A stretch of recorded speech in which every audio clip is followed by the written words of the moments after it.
இது போன்ற சந்திப்புகள் உண்மையில் நமக்கிடையேயான அந்த உணர்வை, பாசத்தை இன்னும் அதிகமாக்கும் என்று நான் நம்புகின்றேன். அயலக தமிழர்கள் நலனில் நம்முடைய கழக அரசு மிகுந்த அக்கறையுடன் செயல்பட்டு வருகின்றது. அதற்கு உதாரணமாகத்தான் அயலக தமிழர் நல வாரியத்தை நம்முடைய முதலமைச்சர் அவர்கள் தொடங்கி வைத்தார்கள். பண்டைய காலத்தில் தமிழர்கள் உலகெங்கும் பரவி வாழ்ந்தார்கள். அதை போன்ற ஒரு நிலை கடந்த 20 ஆண்டுகளில் 25 ஆண்டுகளில் மிகவும் அதிகமாக இருக்கின்றது.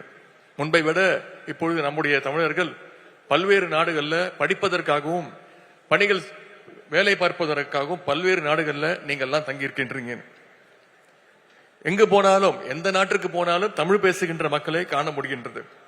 கிட்டத்தட்ட 135 நாடுகளில் தமிழர்கள் வாழ்ந்து கொண்டிருக்கிறார்கள்.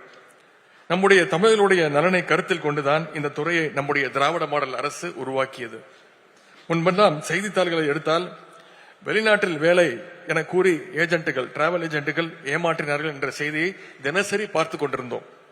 ஆனால் அந்த நிலை இன்றைக்கு பெருமளவு மாறியிருக்கின்றது. ஏனென்றால் அயலக தமிழர் நலத்துறை மேற்கொண்ட பணிகளே இதற்கு முக்கிய காரணம். சட்டபூர்வமாக வெளிநாடுகளில் வேலைவாய்ப்பை பெற வழிகாட்டும் விதமாக Overseas man power corporation limited என்ற நிறுவனம் செயல்பட்டு வருகின்றது. சில மாதங்களுக்கு முன்பு செவிலியர்களுக்கு வளைகுடா நாடுகளில் உள்ள வேலைவாய்ப்பை பற்றி Overseas man power corporation limited நடத்திய கருத்தரங்கனை நான் தொடங்கி வைத்து உரையாற்றினேன். வெளிநாடு செல்வதற்கான வாய்ப்புகளை ஏற்படுத்தி தருவது மட்டுமல்ல, பணிக்காக அயல் நாடுகளுக்கு செல்லும் தமிழர்களுடைய நலனை காப்பதிலும் நம்முடைய அயலக தமிழர் நலத்துறை முன்வரிசையில் நிற்கின்றது. அங்கு ஏதேனும் சிக்கல் ஏற்பட்டாலோ, பணிக்கு எடுத்த நிறுவனங்களால் பாதிப்புகள் ஏற்பட்டாலோ அயலக தமிழர் நலத்துறைக்கு தகவல் தெரிவித்தால் உடனே பாதிக்கப்பட்டவர்களை தொடர்பு கொண்டு அவருடைய பிரச்சனையை தீர்க்கும் மீட்கும் பணியை நம்முடைய துறை மேற்கொள்கின்றது. மீட்பது மட்டுமின்றி அவருடைய வாழ்வாதாரத்தை பாதுகாக்கவும் உதவிகள் செய்யப்பட்டு வருகின்றன. அதனால்தான் இந்த துறையை வெறும் அயலக தமிழர் நலத்துறை என்று மட்டும் சொல்லாமல் அயலக தமிழர் நலத்துறை மற்றும் மறுவாழ்வுத்துறை என்று சொல்கின்றோம். வெளிநாடுகளுக்கு வேலைக்கு செல்லும் பொழுது அங்கு தமிழர்கள் உயிரிழந்தால் முன்பெல்லாம் அவருடைய உடலை தங்களுடைய சொந்த ஊருக்கு கொண்டு வருவதற்கு குறைந்தது 8 மாதத்திலிருந்து 1 வருடத்திற்கு மேலாகும்.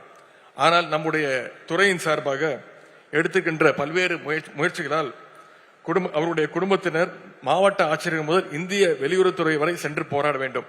ஆனால் சமீபத்தில் நம்முடைய துறையின் சார்பாக எடுக்கின்ற முயற்சியினால் அவருடைய உடலை 8 to 10 நாட்களுக்குள் அவங்களுடைய குடும்பத்தினர் கொண்டு போய் நாம் சேர்த்துக் கொண்டிருக்கின்றோம். இது மிகப்பெரிய ஒரு சாதனை.